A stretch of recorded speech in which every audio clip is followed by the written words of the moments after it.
Bienvenue sur Une fois un chrétien, le podcast qui raconte les témoignages de personnes qui ont vécu des histoires qui ont changé leur vie. Ils ont souffert, ont été déçus, parfois remplis de joie et de bonheur, ont vécu des expériences dévastatrices ou au contraire fondatrices. Mais quoi qu'il en soit, leur vie a été impactée. Je suis Gédéon Lucien et je vous invite à me rejoindre à travers le récit. Notre invité du jour nous raconte à travers son histoire comment Dieu s'est révélé à elle. Comme elle le dit si bien, ce n'est pas parce que nous sommes nés dans une famille chrétienne que nous sommes chrétiens. Beaucoup de personnes pensent qu'il n'y a aucune chance pour eux, qu'ils sont trop sales pour revenir à Christ. À travers son récit, elle nous montre que même quand son cœur était éloigné de Dieu, lui était toujours là pour elle, pour la sauver. Je n'en dis pas plus, je lui fais place. Je vous invite à vous abonner et à laisser 5 étoiles pour soutenir l'œuvre pour la gloire de Dieu. Aujourd'hui, on est avec Grace Galassa. Merci d'être venu, d'avoir accepté l'invitation. Merci à toi. Et on va directement commencer. Qui es-tu ? Du coup, je suis Grace Galassa, j'ai 27 ans, j'habite en région parisienne, je suis chrétienne et je sers à l'église Mévo sur Paris. Très bien. Aujourd'hui, tu es venu nous raconter ton anecdote, ton histoire. Nous t'écoutons.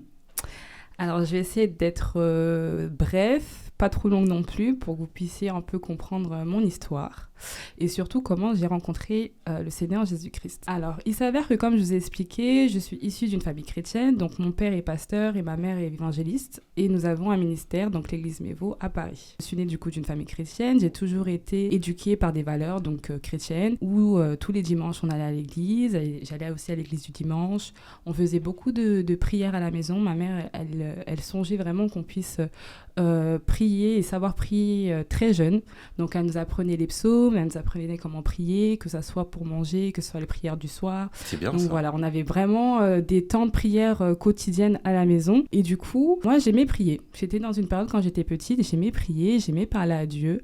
Mes frères et sœurs un peu moins, ils trouvaient ça un peu barbant au départ parce que c'était quelque chose où voilà, les mamans, ma mère elle était très impliquée parce qu'elle voulait vraiment qu'on ait cette valeur-là. En même temps, c'était aussi son rôle en tant qu'épouse, c'était de transmettre les valeurs et l'éducation chrétienne à ses enfants. Donc, elle l'avait vraiment fait. Elle était vraiment impliquée par rapport à ça. Moi, ma mère, je la voyais comme un exemple un peu pour moi. Et c'est vrai qu'au fur et à mesure, plus je grandissais, plus je voulais aussi un petit peu être indépendante, c'est-à-dire que je voulais vivre un peu ma vie à ma façon, donc à l'âge un peu adolescente. Ce qui s'est passé, c'est que, étant petite, donc à l'âge adolescente, j'avais une passion. Comme tous les jeunes de mon âge, à cette époque-là, j'avais une passion. Surtout à l'école, on me disait, oui, mais quelle est votre passion, votre hobby, etc. Moi, en fait, ma passion, c'était la danse. J'étais fan de danse. Depuis l'âge, voilà. Moi, j'aime la danse voilà, aussi. donc on va se comprendre. Donc depuis l'âge de 5 ans, en fait, je commençais les cours de danse. Donc j'avais dit à ma mère, voilà, elle me demandait quel sport veux-tu faire, sport périscolaire, qu'est-ce que tu voudrais faire comme sport, etc. Donc moi, j'ai dit, j'aimerais faire de la danse. Donc du coup, elle m'avait de la danse, quelle danse ? Je faisais un peu du hip-hop au départ. Ouais. Donc je faisais la danse hip-hop parce qu'on avait commencé un peu tout ce qui est classique, contemporain, et je trouvais ça un peu barbant. Ouais. C'était pas trop mon élément. Et du coup, je me suis plus orientée sur la danse hip-hop. Donc, j'avais pris 2-3 cours et j'avais kiffé. Et à ce moment-là, je disais à ma mère, voilà, j'aimerais continuer. Donc, du coup, j'ai continué jusqu'à l'âge de mes 18 ans. Donc, j'ai commencé par la danse hip-hop. Et après, au fur et à mesure, j'ai un peu suivi le mood un petit peu de l'actualité. Donc, j'ai fait de l'hip-hop, j'ai fait de la dancehall. Ouais. Et après, j'ai fini par de l'afro. Et en fait, ce qui s'est fait, c'est que j'aimais en fait ces 3 styles. Et je me rappelle, à mes 18 ans, je disais à mon prof de danse que, à mes 18 ans, j'aimerais... m'émanciper, entre guillemets, plus être une élève, mais vraiment de faire la danse mon métier. Donc, du coup, je me suis orientée pour pouvoir devenir danseuse chorégraphe pro.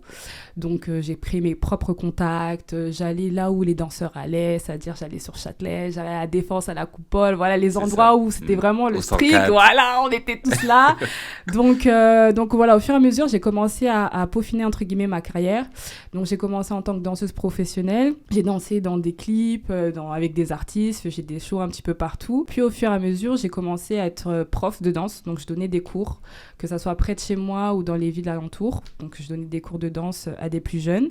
Et puis, au fur et à mesure, j'ai commencé à être chorégraphe. Donc, on m'a appelée en tant que chorégraphe pour faire des chorégraphies pour des mariages, pour des anniversaires, pour des événements. Je faisais aussi pour j'ai fait pour Miss Mali, Miss Mauritanie. Donc, voilà, j'avais beaucoup d'événements. On m'a appelée en tant que chorégraphe.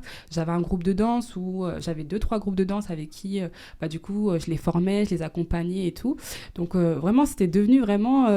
quelque chose qui était ancré. C'est-à-dire tout le monde savait que Grace, elle dansait, quoi. C'était elle, on la voyait dans les clips, on la voyait à la télé, etc. Sauf que la danse, en fait, c'était tellement quelque chose d'important pour moi à l'époque, et ça prenait tellement d'ampleur que, en fait, au fur et à mesure, je prenais plus le temps de voir ma famille. J'avais plus le temps d'aller à l'église parce qu'en fait, tous les dimanches, j'avais tout le temps des shows ou des événements, etc. Et en fait, tout ça, ça appelait un petit peu mes parents. Je vous avoue que ma mère, ça l'a beaucoup attristée parce que elle voyait que plus j'avançais, plus je grandissais, plus elle perdait cette Grace vaillante qui aimait prier, qui aimait aller à l'église, etc. Et en fait, tout l'espoir qu'elle avait pour moi, en fait, et surtout la destinée que le Seigneur avait déjà transmis à mes parents parce qu'ils savaient déjà quelle était ma destinée, mais ils me l'ont toujours cachée. Et ma mère voulait me dire quelle était ma destinée parce qu'elle voyait que je me perdais, c'est-à-dire que je sortais tout le temps. Du lundi au dimanche, je dansais, c'est-à-dire que j'avais des cours, j'avais des shows, etc. Et en fait, même l'école, j'oubliais d'aller à l'école. C'est-à-dire que même l'école, il y a des moments où, à l'époque, j'étais à la fac, donc je ratais des cours. Je m'endormais carrément en cours parce que j'étais fatiguée. Parce que sachez que j'avais des événements des fois la semaine. Donc, et à l'époque, j'avais pas la voiture. Donc, du coup, je quittais chez moi à 8h du matin. Le lendemain, je rentrais, il était 1h30, 2h. Et le lendemain, il fallait que j'aille à l'école. Donc, vous voyez un petit peu le timing que j'avais. Ouais, c'était assez speed et vraiment assez intense. Mes amis étudiantes me disaient, mais Grace, tu te rends compte que là, on arrive, c'est bien beau de danser et tout, mais là, on arrive à la dernière année d'études et là, il faut que tu aies ton diplôme, en fait. Et je me rappelle, à cette époque-là, j'avais un mémoire de plus de 50 pages à faire. J'étais archi à la bourre. C'est-à-dire que tout le monde avait déjà écrit le dossier, tout ça. Moi, j'avais même pas écrit même une page, même une phrase. J'avais vraiment... Voilà, pour vous dire que, franchement, c'est là où je me suis dit, la danse, elle a pris tellement de place et que pour vous dire que j'avais même des soucis de santé. C'est-à-dire que j'allais souvent chez le médecin. Mes parents ne savaient pas. J'allais souvent chez le médecin parce que j'étais fatiguée. J'avais des crampes musculaires. Et du coup, mes médecins traitants me disaient, Grace, à un moment donné, il faut vous arrêter, il faut vous reposer. Parce que j'avais perdu énormément de poids à un moment donné. Du mal à... Excuse-moi, je t'écoute. Oui. Quand tu n'es pas danseur, tu as du mal à comprendre qu'un danseur aime danser. Ouais. C'est un truc, c'est... Comment vous dire ? C'est une manière de t'exprimer, de t'évader aussi, surtout de t'évader. Et quand tu danses, tu oublies tout ce qu'il y a autour. C'est ça. Et les gens, ils ont du mal à comprendre ça. Donc, oui, forcément, il y a des sacrifices à faire. Et je préfère le préciser. Mais la danse, c'est quelque chose qu'on vit et c'est pas quelque chose qu'on fait. Je parle parce que j'ai été aussi dedans. Donc, voilà, Donc, tu me comprends tout à fait. Pourquoi j'ai vraiment... comme si j'étais vraiment omnubilée par ça, en fait. Moi, j'aimerais vraiment pointer du doigt par rapport à ça pour que vous compreniez mon histoire. C'est que, en fait, je vivais que de ça. Du lundi jusqu'au dimanche, je vivais que de ça. C'est-à-dire que je voyais plus ma famille, je voyais plus mes amis, mes études, je l'avais mis en stand-by. Et à un moment donné, voilà, mes amis me disaient, mais Grace, à un moment donné, il faut que tu t'arrêtes et que tu penses à tes études, parce que tes études sont ton avenir, en fait. Et que là, il faut que tu finisses ce dossier-là. Et c'est vrai que, comme j'ai expliqué, c'est vraiment la danse a pris tellement d'ampleur que même dans mes relations amoureuses, c'était très, très, très compliqué. Et il y a une année, donc j'arrive, année 2018, fin d'année 2018-2019, où j'ai dû arrêter la danse. Pourquoi et comment ? En fait, c'est le Seigneur qui m'a parlé.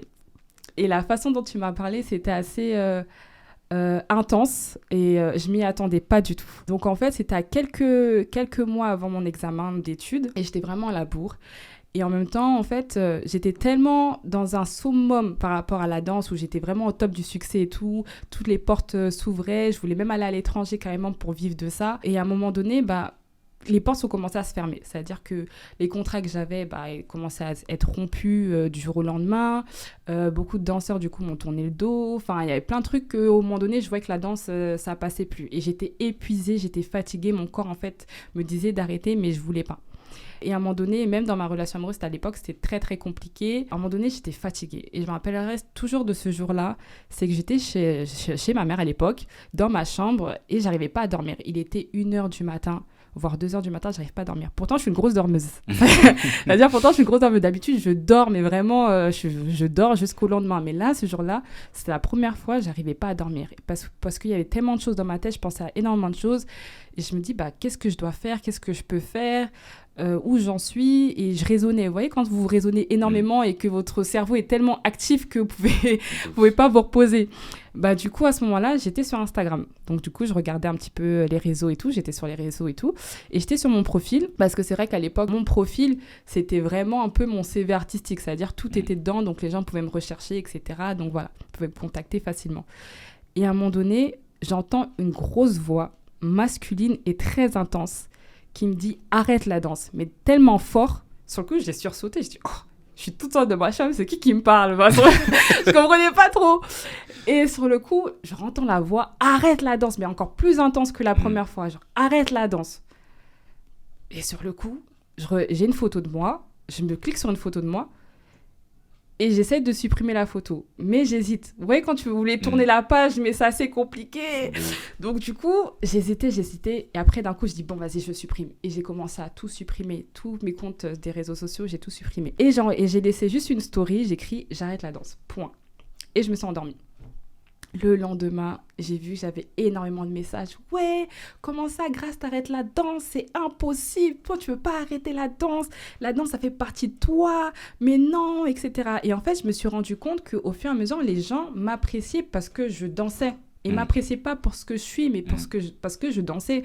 Les gens, en fait, restaient avec moi parce que je dansais, parce que j'étais quelqu'un, et pas forcément par rapport à ce que je suis réellement, en fait. Parce que tu donnes, en fait, parce que tu leur donnes quelque chose. C'est exactement ça. Même si c'est toi qui danses, mais tu leur donnes quelque chose en Voilà, retour. c'était exactement ça. Et à un moment donné, quand j'ai vu tout ça, j'ai dit, mais non, Grâce, tu te perds. Limite, tu perds ton identité. Parce qu'à l'époque, c'est vrai qu'en tant que danseuse, j'avais un blaze. Donc, on m'appelait Sherida Dancer, c'était la danseuse de Paris. Donc, en fait, j'avais ce blaze-là et j'avais joué aussi un personnage. Pourquoi? Parce que dans le milieu artistique, pour te faire connaître, il faut quand même jouer un petit personnage, histoire de te démarquer un petit peu, etc. Et du coup, je dis non, mais en fait, c'est pas moi. Donc, en fait, je dis non, je reste sur ma décision, j'arrête. Donc, au moment donné, j'ai arrêté. Donc, je me suis coupée un peu des réseaux sociaux. Et quelques mois après, j'ai eu mon diplôme. Par la grâce de Dieu, j'ai eu mon diplôme, même si c'était très short. J'ai eu mon diplôme. Et pour fêter ça, j'ai une amie du coup qui est chrétienne qui me dit viens, on va à Miami et tout, on va faire des vacances là-bas. Donc moi, les States, c'était le rêve. Depuis que j'étais petite, je voulais aller aux States. Donc là, elle me dit ça, elle me dit ok, on paye nos billets, clac, clac, clac, on y va. Et par contre, elle me disait oui, par contre, on y va, mais on sera à plusieurs. Je dis comment ça, on sera à plusieurs? Elle me dit oui, je vais ramener mon frère et ma sœur et ma marraine avec son mari. Donc moi, je me dis oh là là. Miami. Mauvais délire. Là, c'est pas un bon mood, là. J'ai dit non. Je dis bon. Sur le coup, je dis ok, parce que je voulais aller. Je dis bon, ok, comme ça, on y va. Et après, si chacun veut faire sa vie, on fait sa vie, tu vois. Mais arrivé là-bas, on s'est dit bon, on fait nos fêtes et tout. Par contre, elle m'a dit, parce qu'elle, je me rappelle, elle venait juste de se baptiser. Elle m'avait dit bon, on va à Miami et tout. Mais par contre, Grâce, la dernière semaine de nos vacances, on va à l'église. Après, je dis ah ouais, t'es sérieuse, on va à l'église, tourne à Miami, s'il te plaît, qu'on va aller à l'église. Elle me dit si, on va à telle église, une église haïtienne qui est très connue, je vais pas pouvoir citer le blaze, mais qui est très connue à Miami. Elle me dit si, on va là-bas. Je dis bon, ok, comme ça, je vois un petit peu l'église gospel, c'est vrai que c'est intéressant, ça change un peu des églises à Paris. Donc du coup, pendant tout le séjour, on était en mode, voilà, bad mood, on était là, on s'enjaillait, etc., on visitait un petit peu et tout. Je me rappelle ce jour-là, j'étais dans la chambre, et le sonneur, il me dit « Reviens à moi ». Moi, je comprends pas. Je dis « Oh, encore une fois ». Je dis « Mais qu'est-ce qui se passe ?» Il me dit « Bien, reviens à moi ». Et je comprenais pas. Sur le coup, je comprenais pas. Et un jour, j'ai dit à mes amis et tout, elle me dit « Oui, c'était un soir, on parlait de films d'horreur. Vous voyez le délire où vous parlez de films d'horreur et après, vous avez un peu peur de dormir parce qu'il y a trop de trucs. » Et elle me dit « Oui, Grâce, viens, on prie ». J'ai dit « Ah ouais, non, les gars, on pouvait pas et tout ». Elle me dit « Si, viens, on prie ». Donc du coup, en fait, c'était une prière une prière de protection pour pouvoir dormir. Et en fait, ça s'avère que cette prière est partie carrément en veillée. Et en fait, le sujet de prière, c'était moi. Donc on a commencé à prier. Je vois mon amie, sa sœur commencer à prophétiser pour moi, etc. Et l'onction est descendue. Et moi, d'un coup, je commençais à pleurer, à demander pardon à Dieu. Mais je comprenais pas pourquoi. Je demandais pardon et je pleurais. Vous savez, quand c'est des pleurs, mais très intenses. C'est-à-dire des pleurs où vous n'arrivez pas à vous arrêter. Je sais pas comment vous l'expliquer, mais en gros, je pleurais vraiment avec humilité. C'est vraiment, je demandais vraiment pardon à Dieu. Mais au final, je comprenais pas pourquoi. Mais il fallait que je le dise. Et à la fin de la veillée, ma copine, elle me disait, ouais, je pouvais pas te transmettre du coup parce que c'était l'onction et c'était un peu en sa langue maternelle. Elle m'a dit, je vais en parler avec ma marraine parce que c'était une femme assez puissante en prière et j'aimerais qu'elle prie pour toi. Et en fait, à ce moment-là, au moment où elles avaient intercédé pour moi, sa marraine qui dormait dans l'autre chambre, elle aussi avait ressenti cette présence. Et Dieu lui avait parlé. Et le lendemain, elle vient me voir, elle me dit « Grâce, il faut que je prie pour toi ». Et moi, je la regarde, genre, oh, elle est bizarre, moi, je la connais pas, elle veut prier pour moi. Je comprends pas trop, on est en vacances et tout. Et elle me dit, si, le Seigneur m'a dit que je dois prier pour toi. Je dis, bah écoute, je lui tends mes mains. Elle me dit, non, c'est pas comme ça que ça marche. Elle m'a dit, non, je t'expliquerai quand je serai prête, je viendrai te voir. Je dis, ok. Donc du coup, on est sortis, etc. Et le soir même, elle arrive, mais vraiment de manière déterminée et tout. Et je la vois parler en langue. Je comprends pas. Je regarde ma poche, je dis, oulala, il se passe quoi ici? Qu'est-ce qui se passe? Et elle arrive, elle me prend les mains, et je sens une présence, mais tellement forte. Elle a commencé à prier pour moi. Et en fait, je comprenais pas ce qu'elle disait parce qu'elle parlait en sa langue. Moi, je fermais les yeux et je disais au Seigneur, si c'est toi, fais-le-moi comprendre. Parce que je la connais pas. Et ma mère m'avait toujours dit que quand on prie pour toi, il faut vraiment que tu sois vraiment bien disposé et que tu sois sûr de la personne. C'est ça. Et que ça ait des bonnes intentions. Donc, je me suis rappelée de tout ce que ma mère me disait à ce moment-là. Et je prie dans mon cœur, Seigneur, si c'est toi, fais-le-moi comprendre. Parce que j'aimerais pas que ça soit une autre personne qui me touche, qui intercède pour moi, alors que je sais que, voilà, j'ai grandi dans une famille chrétienne, ma mère m'a donné ces valeurs-là, et je sais que toi, tu es le Dieu de l'impossible et le Dieu qui est capable d'agir pour moi. Donc, si c'est toi, montre-le-moi. Donc, du coup, elle a fini de prier et tout. Et en fait, dans la prière, elle disait que je peux pas lui transmettre ce que toi, tu veux lui dire. Donc, si tu veux lui transmettre un message, il faut que ça soit toi-même. Et en fait, quand elle disait ça, elle parlait à Dieu. Moi, je comprenais pas. Je regardais ma copine, je dis, mais en fait, elle parle en ta langue. Moi, je comprends pas. Qu'est-ce qu'elle veut dire? Et en fait, j'avais soif de savoir ce qu'elle voulait dire. Et elle me disait qu'en gros, le Seigneur lui a demandé de transmettre un message, mais elle a dit qu'elle ne pouvait pas. Pourquoi? Parce que comme elle ne me connaissait pas, elle avait peur que je la juge ou que je sois un peu choquée parce que je la connaissais pas. Et c'est vrai que si elle me l'aurait dit, je l'aurais pas cru. Parce que je la connais pas. Je me dis, comment ça, un individu qui me parle de moi et qui prophétise pour moi, alors que je la connais pas. Enfin, c'est un peu... En plus, dans une autre langue. Dans une autre langue, voilà. Du coup, je me suis dit, bon, c'est un peu bizarre, tu vois. Elle m'a dit, non, le Seigneur, je lui ai dit qu'il te montrera et au moment où tu seras prête, il te le montrera. Mais sache que tu es destinée à être une femme de prière et surtout que grâce à tes prières, tu pourras sauver ta famille entière. Et je sais qu'à cette époque-là, il y avait énormément de problèmes dans ma famille, il y a eu des décès, etc. Et c'est vrai que c'était très compliqué. Et quand elle m'a dit ça, ça m'a heurtée. Je me dis, comment une personne qui ne me connaît pas connaît quand même une partie de moi et de ma vie? Enfin, c'est bizarre, on est d'accord. Sur le coup, je dis, bon, Seigneur, ok, dimanche, je vais aller à l'église. Dimanche, je vais aller à l'église. Donc du coup, avec mon ami et tout, on est parti à une église haïtienne. Et j'avais prié, je me rappelle, et j'ai dit, Seigneur, si je vais dans une église, j'aimerais que ta présence soit réelle et présente dans cette église. Si elle n'est pas présente, fais-moi sortir. Parce que ma mère aussi me disait qu'on ne peut pas aller dans n'importe quelle église. C'est important de prier quand on va dans une église qu'on ne connaît pas forcément, de prier pour que le Seigneur puisse vous accompagner et être vraiment présent. Parce qu'on ne sait pas ce qui se passe. Clairement. Donc du coup, j'ai prié et tout. Et pendant tout le trajet, je n'étais pas bien. Je stressais, je ne comprenais pas. Je stressais et arrivée dans l'église, j'entends des chants. Et j'entends une femme qui chante et tout. Pourtant, c'était en créole. Je ne comprenais pas. Mais ça m'avait l'air tellement émouvant. Et je commençais à être touchée par cette louange. Je dis, bon, Seigneur, ça va, essayer une bonne ambiance. On continue la marche. Je dis, on continue la marche. Donc, du coup, elle était partie dans une adoration. Et du coup, je m'assois et je voyais tout le monde nous regarder. Ils savaient qu'on n'était pas d'ici. Donc, je m'assois et tout. Mon ami, elle me dit, écoute, si tu comprends pas, c'est pas grave. Moi, je te traduirai, il n'y a pas de souci. Je dis, ok, il n'y a pas de souci. De toute façon, il y a écrit et tout. Il y a écrit soit en anglais, soit en créole. Je dis, ok, il n'y a pas de souci. Je pense savoir où t'es. Voilà. Et du coup, c'était le moment d'adoration et la chante commence à chanter. Et au moment où elle commence à chanter, je ferme les yeux. Et je vois mes amies qui étaient là, qui étaient vraiment parties. Elles se levaient, elles chantaient et tout, en pleine adoration. Et moi, je les regardais et tout. Donc après, je dis, bon, je ferme les yeux. J'ai commencé à prier. Seigneur, si tu es là, fais-le-moi savoir. Et au moment où j'ai fait cette prière-là, la chante, elle est montée en intensité. J'ai commencé à pleurer. Mais vraiment, j'ai pas compris ce qui s'est passé. J'ai commencé à pleurer, mais de manière vraiment abondante. Je pleurais, limite mon maquillage est coulé, mais en fait, ça m'est égal. C'est que je pleurais. Et à ce moment-là, j'ai dit, ok Seigneur, je décide de te suivre. J'ai dit, t'as gagné. J'ai dit, voilà, j'ai dit, Seigneur, t'as gagné, c'est bon, j'arrête. J'ai dit, j'arrête mes bêtises, je décide de te servir. À ce moment-là, on est rentré de voyage, donc moi, je suis rentrée.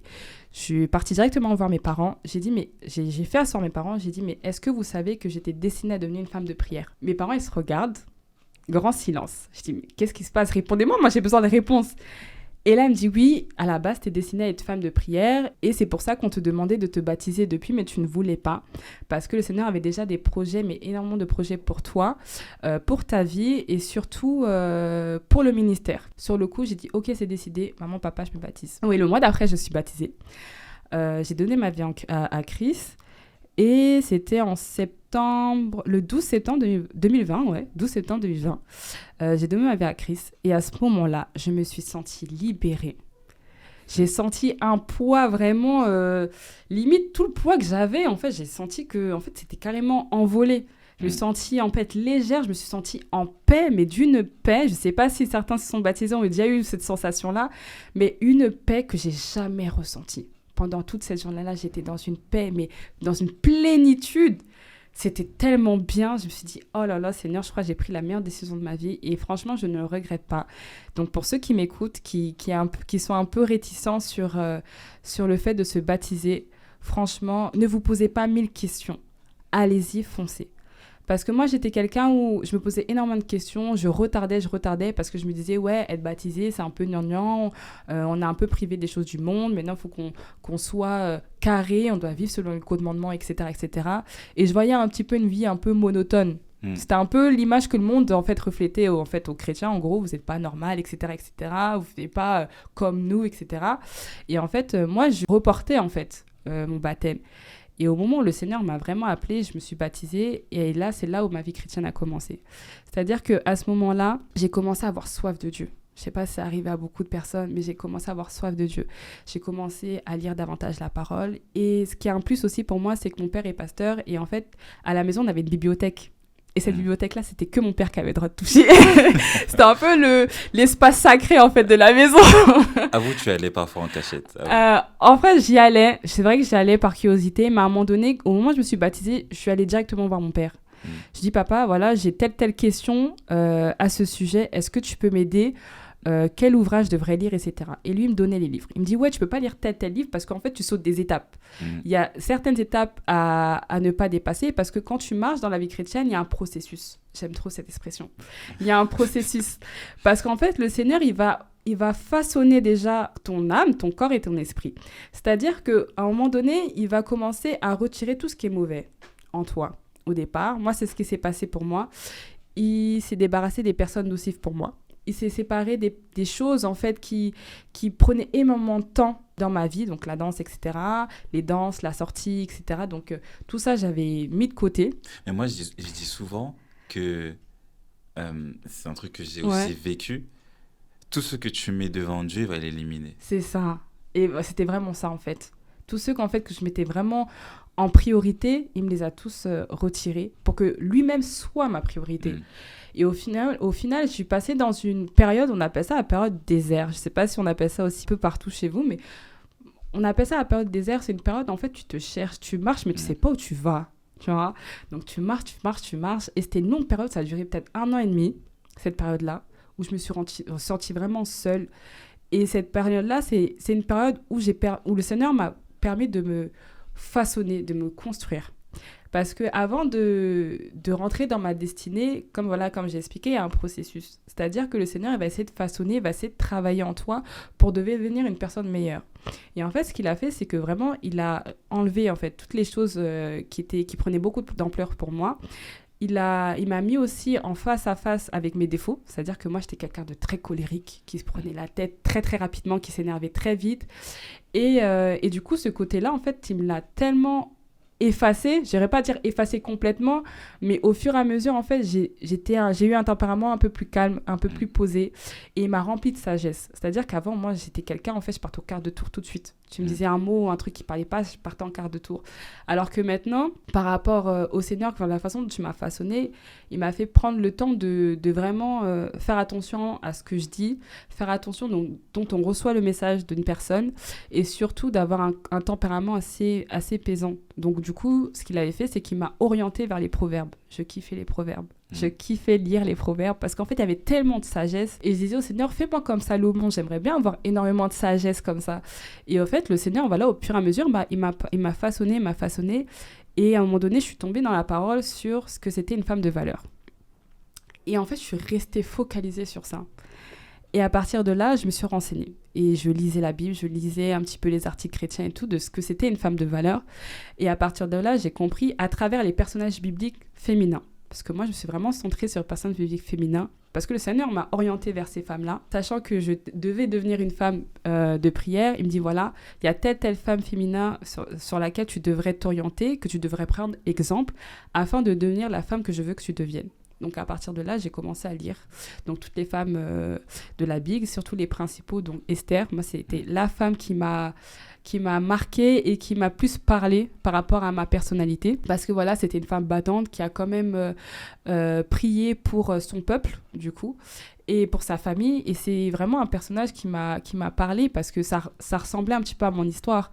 Et je me suis vraiment focalisée sur elle, en plus des autres. Et à ce moment-là, je dis, bon, Seigneur, ok, donc, aide-moi à devenir cette femme de valeur. Donc, à partir de là, donc, le Seigneur m'a peaufiné. Il m'a mis sur mon chemin des personnes avec qui il pouvait m'enseigner, en fait, ce que c'était d'être chrétien, donc la vie chrétienne, comment étudier la parole, comment évangéliser autour de soi, parce que c'est aussi mon rôle aussi en tant que servante de Dieu, de pouvoir évangéliser, mais également comment aussi être une femme de lumière, parce qu'on est quand même un enfant, en tant qu'enfant de Dieu, on est quand même des enfants de lumière, et en fait on doit montrer dans le monde d'où on vit que nous ne sommes pas de ce monde-là, qu'on sommes vraiment différents. Clairement. Et en fait, comment montrer aux gens, parce que moi je l'ai vu après le baptême, je ne sais pas si toi ça t'est arrivé, mais qu'on dit, waouh, Grâce, t'as archi changé, depuis que t'es chrétienne, t'es plus la même, tu penses d'une autre manière, t'as plus les mêmes délires, t'es plus sage, ça on me l'a sorti plusieurs fois, t'es plus sage, t'es plus calme et tout, t'es plus posée. Franchement, j'aime bien. C'est vraiment ce côté-là, ouais, franchement, j'aime bien la femme que t'es devenue. Et honnêtement, même moi, ça me plaisait, en fait, de se dire, voilà, la grâce d'avant, elle est passée. Et la nouvelle grâce, elle est là, en fait. Elle est vraiment là. Et au final, je demandais à chaque fois à Dieu, voilà, chaque matin, quelle est ma mission ? Qu'est-ce que tu veux que je fasse pour toi, etc. Donc, en fait, le Seigneur vraiment me dirigeait, me mettrait des personnes dans mon chemin, vraiment des serviteurs, des servantes, des évangélistes, vraiment des personnes, en fait, avec qui j'ai pu peaufiner. Et à un moment donné, je suis partie voir mon père, parce que mon père, c'était vraiment mon exemple. Je sais que je parle beaucoup de mon père, parce que je l'admire énormément. Et j'étais partie voir mon père, je dis, ok, papa, j'aimerais servir davantage le Seigneur, hormis le chant, parce que c'est vrai que hormis là-dedans, j'aimais beaucoup chanter. J'aimais beaucoup chanter les louanges et tout pour le Seigneur. Et j'ai dit, j'ai envie de le servir, mais en même temps, de manière plus profonde. Et il me dit, ok, je vais t'enseigner sur les modérations et les cultes d'intercession. Donc du coup, j'ai commencé à avoir une formation. Mon père, il me donnait un petit peu des études bibliques sur la façon dont on prêche, dans la façon dont on fait la modération à l'église, dont on fait les intersections de culte, etc. Et au fur et à mesure, j'ai trouvé mon élément. C'est-à-dire que c'est là que je me rendais compte que le Seigneur m'avait vraiment touchée. C'est qu'avant de me lancer sur ça, j'avais fait une prière au Seigneur. J'ai dit, Seigneur, si tu veux vraiment que je puisse faire ça, que je puisse modérer, que je puisse être devant la chair, parce que moi, j'avais peur d'être devant la chair, devant tout le monde. Parce qu'on disait, oui, la chair, c'est sacré, c'est pas tout le monde qui peut avoir l'opportunité d'aller sur la chair. Parce que c'est vrai que tu veux pas dire n'importe quoi, il faut être préparé. Et surtout, le regard des gens à l'église, c'est, oh, elle est jeune pour être devant la chair. Ou c'est parce qu'elle est fille d'eux qu'elle est devant la chair. C'est ça que j'allais dire. Et c'est beaucoup plus compliqué d'être fille de pasteur que d'être simplement toi, en fait. Honnêtement, c'est vrai que c'est compliqué parce qu'on n'a pas droit à l'erreur. Ouais. Quand on est fille d'eux. Parce qu'en fait, on se rend pas compte, c'est même pas par rapport à nous, c'est par rapport... moi, c'était plus par rapport à mon père parce qu'il était beaucoup attaqué par rapport à ça. Et en fait, je voulais remporter ce challenge par rapport à lui, pour moi déjà de base, mais aussi par rapport à lui pour le rendre fier. Parce que c'est vrai que dans ma vie, j'ai fait énormément de choses qui l'ont énormément blessée. Et comme j'étais redevenue nouvelle créature, je voulais vraiment en fait rattraper les choses du passé que j'ai perdues avec ma famille en fait, parce qu'il faut pas se mentir, c'est vrai qu'à l'époque j'aimais aller à l'église, j'aimais prier, et en fait les choses du monde m'ont tellement convoitisé que j'ai oublié en fait ce que c'était. Et quand j'ai voulu vraiment modérer et tout à l'église, j'avais fait cette prière au Seigneur, voilà, si tu veux vraiment que je modère et tout, montre-moi comment faire, montre-moi ta présence, remplis-moi par ton onction. Et à ce moment-là, j'étais dans ma chambre, j'avais prié, et au moment où j'ai fait cette prière-là, j'avais les yeux fermés, mais j'arrivais pas à les ouvrir. C'est bizarre, j'arrivais pas à les ouvrir, et je vois comme si une présence qui était là, je sens une présence, et en fait, j'essaie d'ouvrir les yeux, mais j'arrive pas, et je vois une lumière de feu qui arrive sur mes yeux. Et sur le coup, je me dis, bon, c'est peut-être les rayons du soleil. Parce que moi, j'avais un peu du mal à interpréter les choses, que ça soit les songes ou des choses comme ça. J'avais un peu du mal à interpréter certaines choses. Et à un moment donné, je vois que c'est énormément plus intense. Plus je continuais à parler, plus c'était intense. Et à ce moment-là, c'était tellement intense que j'ai commencé à parler en langue. Et c'est là que je me dis, waouh, c'est ça, parler en langue. Ah, c'est stylé. Mais c'est stylé et tout. Et à ce moment-là, je dis, bon, ok, Seigneur, je suis prête. Et à ce moment-là, j'ai contacté des jeunes de l'église et je dis, bon, on va commencer à faire un culte de jeunes et c'est moi qui vais être en modération. Donc, j'avais parlé avec mon père et tout. Il me dit, ok, je te laisse tel délai. J'avais 7 jours pour pouvoir préparer ça. Et à ce moment-là, du coup, j'avais fait un jeûne et prière. Jeûne et prière de 3 jours à sec. Et mes frères et sœurs en Christ me disaient, mais Grâce, t'es sérieuse, 3 jours à sec? Parce que c'était un peu jeune dans la foi. Ils me disaient, 3 jours à sec, non, c'est dur et tout. Non, c'est compliqué et tout. J'ai dit, non, là, les gars, il faut qu'on le fasse. 3 jours à sec, on va faire comme Esther, 3 jours à sec, ni boire ni manger, on va se mettre par terre, pas matelas, il y a des draps juste par terre, avec le foulard, la grosse robe et tout, on va se mettre par terre, on va prier.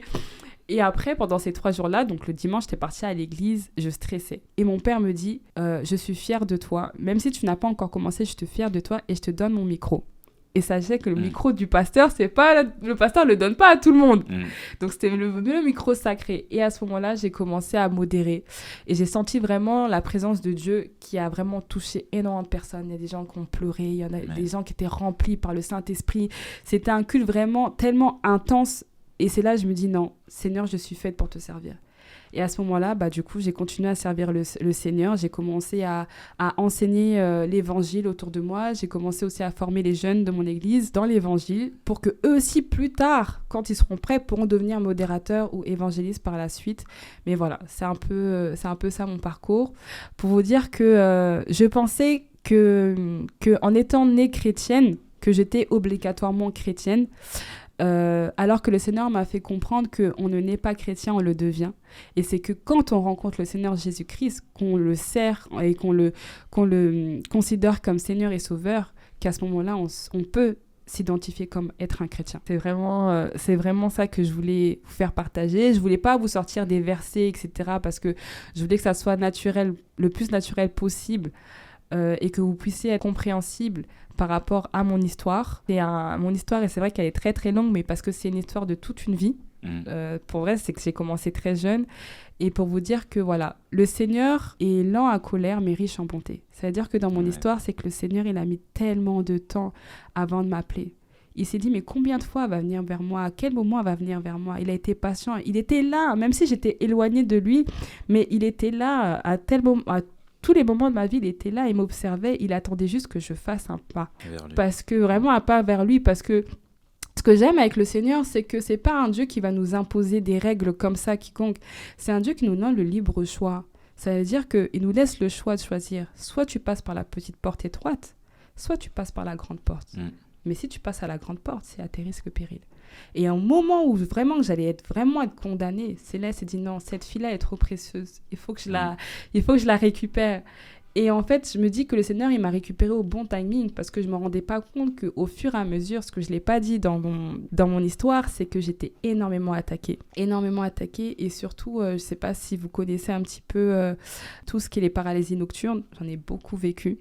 J'en ai entendu beaucoup parler ces derniers temps. C'est du réel. Je tiens à te dire, s'il y en a qui l'ont déjà vécu, c'est vraiment du réel. En fait, le diable, il essaye vraiment de nous éloigner de Dieu le plus possible. Et au moment où on se sent seul, ou au moment où on se sent surtout faible, c'est vraiment dans la faiblesse qu'il agit. C'est vrai, clairement. Et c'est là qu'il a agi. C'est-à-dire qu'à plusieurs reprises, le Seigneur m'a sauvée. À un moment donné, c'était une nuit où j'étais tellement fatiguée. Je revenais d'un show, je me rappelle, j'étais tellement fatiguée. Je me suis endormie. Et à 3 heures du matin, je me réveille et je sens quelqu'un qui m'étouffe. Mais je ne vois pas la personne. Donc, je sens quelque chose qui m'étouffe. Et en fait, ça m'étouffait tellement que je n'arrivais plus à respirer. J'essayais de sortir une voix, quelque chose, je n'arrivais pas. Ma voix ne sortait pas. Dans ma tête, je pleurais.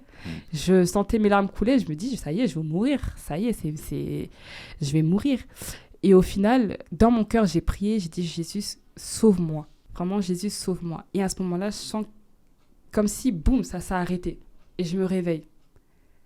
Et j'arrivais à respirer, je me réveille et tout. Et c'est là que j'ai commencé à prier. Mais pour vous dire que le Seigneur, quoi qu'il arrive, quoi que nous fassions, même si on s'éloigne de lui, lui, c'est un Dieu fidèle. Quoi qu'il arrive, il est toujours là. Même si on s'éloigne de lui, même si on n'a pas la pression de tout le temps lui parler ou quoi, mais le Seigneur est un Dieu fidèle. Si il sait que voilà, tu es son enfant, il ferait tout en sorte que tu reviennes vers ses pas, que tu reviennes vers lui. C'est comme l'enfant prodigue qu'on le dit dans la Bible, c'est pareil. C'est-à-dire que l'enfant, il fait sa vie, mais au fur et à mesure, il regrette en fait d'être chez son père parce qu'il était bien chez son père, il avait son confort, tout. Et au final, il décide de tout quitter pour retrouver au pied de son père. Et bah, c'est pareil avec le Seigneur. C'est-à-dire qu'il va nous laisser le libre choix de faire notre propre vie, etc. Mais ça nous risque de péril. Mais à un moment donné, il arrive dans une situation, c'est vraiment la situation où on est au plus bas. Il sait que quand on sera en plus bas, quand on sera vraiment au plus bas, qu'on aura besoin de lui. Parce qu'on sait qu'il existe. On ne peut pas faire comme si... voilà, on ne peut pas faire comme si il n'existait pas. On sait qu'il existe. Mais pour qu'on puisse le connaître davantage, et c'est ce qu'il souhaite, c'est qu'on l'aime comme lui, il nous aime. C'est qu'on puisse revenir vers lui tôt ou tard. Et quand ça arrive, et que j'espère que ça arrivera pour énormément de personnes qui sont encore dans cette situation où ils ne savent pas s'ils doivent, pas forcément servir le Seigneur, mais s'ils doivent s'approcher de lui ou pas, n'hésitez pas, foncez. N'écoutez pas les mauvaises langues, prenez pas la mauvaise décision, mais suivez vraiment le Seigneur parce que c'est lui seul qui vous connaît, c'est lui seul qui a des projets, c'est lui seul qui saura ce qui est bon pour vous. Et que quoi qu'il arrive, il vous connaît depuis la naissance. Donc, il sait depuis la naissance quel est votre parcours. Il sait dans quoi que vous allez traverser, dans quoi vous allez passer, les épreuves que vous allez faire. Mais quoi qu'il arrive, le Seigneur Jésus-Christ est toujours à vos côtés. Ok, ce que je tenais vraiment à souligner par rapport à mon témoignage, c'est que oui, à l'époque, voilà, je faisais de la danse, etc. Mais c'est pas parce que voilà, j'ai fait de la danse que la danse, c'est mauvais. C'est vraiment pour vous dire que dans mon témoignage, c'est que moi, j'étais destinée à servir le Seigneur. Et en fait, c'est que la danse, ça prenait tellement d'ampleur dans ma vie que j'oubliais la première place, la place décisive, c'était celle du Seigneur. Mais pour vous dire que vivez de votre passion. Vous pouvez très bien allier la passion et la religion. Moi, malheureusement, c'était pas possible pour moi parce que ça prenait tellement de place et que ce que je faisais, malheureusement, ne plaisait pas à Dieu. Mais en tout cas, moi, ce que je vous encourage à faire, c'est vraiment de suivre les voies du Seigneur, de vivre votre vie, mais qui plaît au Seigneur. Donc, de toujours demander déjà son avis au Seigneur, parce que la Bible dit de toujours garder la première place au Seigneur et vraiment de tout lui avouer. Est-ce que ça, Seigneur, est-ce que ça, je peux permettre de le faire? Est-ce que ça, je peux permettre de le faire? Est-ce que ça, je peux le faire? Ça, est-ce que je peux pas le faire? Ok. Et en fait, plus vous allez demander au Seigneur, plus il va vous éclairer sur votre façon de voir les choses, votre façon de faire certaines choses aussi, et surtout sur les choses qui ne sont pas forcément utiles dans votre vie. Parce que des fois, on met la place à certaines choses et qui ne sont pas forcément utiles. Et le Seigneur vous sépare de certaines choses pour pouvoir vraiment vous consacrer à lui et devenir vraiment une meilleure personne. Donc voilà, c'est vraiment ce que je voulais vous dire à travers ce témoignage, c'est que même si la danse, j'aimais énormément danser, j'aimais énormément ce que je faisais, mais ça prenait tellement d'ampleur et ça nuait dans ma santé que le Seigneur, pour mon bien-être, a fait que je devais arrêter. Voilà. Amen. C'est vraiment ça que je voulais dire. Merci beaucoup de nous avoir raconté ton histoire. J'étais censé te poser des questions, mais j'étais captivé par tout ce que tu disais et tu as été parfaite. Et je pense que tu as répondu à pas mal de questions que j'avais. C'est pour ça aussi que je ne t'ai pas coupé. Dieu fait grâce, Dieu est, comme tu as dit, dans la colère et rire sans bonté. Effectivement, moi je dis souvent que y a la volonté parfaite de Dieu, il y a la volonté permissive de Dieu. Et moi, je fais tout pour être dans la volonté parfaite de Dieu. Et j'espère que vous aussi qui nous écoutez. Merci encore, Grâce, De rien, merci à d'être toi pour venue. l'invitation. Et tu reviens quand tu veux. Il n'y a pas de souci.